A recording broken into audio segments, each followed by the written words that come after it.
It's important to understand that contracts can come in various forms, and you don't have to create a dreaded, long document that's hard to understand. The most basic form of a contract is an oral agreement. An example of this is if you were assigned to a project over the phone and you agreed to do it. This type of agreement is legally binding, but in cases of dispute, it's really hard to prove anything. Oral agreements could work if you have a long-standing relationship with the client, but almost always written agreements are preferred. A letter of agreement or engagement is a second type of contract and one that's quite common because of its simplicity. This document includes a description of the project, what the client needs and by when, how the client uses the project, and how they should pay you. There can be additional terms, but at its simplest, that's what the letter of agreement covers.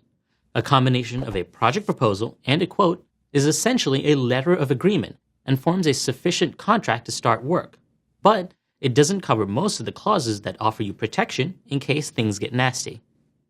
When working with larger clients, you may receive a purchase order or PO that both assigns your work to you and indicates payment for the work. This document can function as a contract, and you will need to sign off on it before work can begin. Freelancers should be careful with such contracts, since there are boilerplate documents that aren't customized to the work that you're doing and the parties involved. They tend to mostly protect the client and not you. Then we have working contracts. Working contracts are what we're used to seeing in terms of contracts. Multi-page documents full of legal language and plenty of clauses. These types of contracts usually come off as very intimidating and can cause a lot of friction if not executed properly.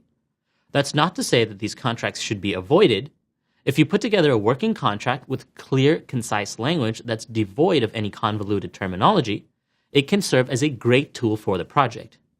These types of contracts tend to be more common with complex projects and large clients, or simply clients you have never worked with before.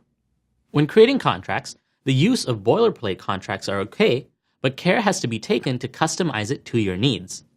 Boilerplate contracts are usually multi-purpose and filled with generic terminology that apply to a wide range of projects.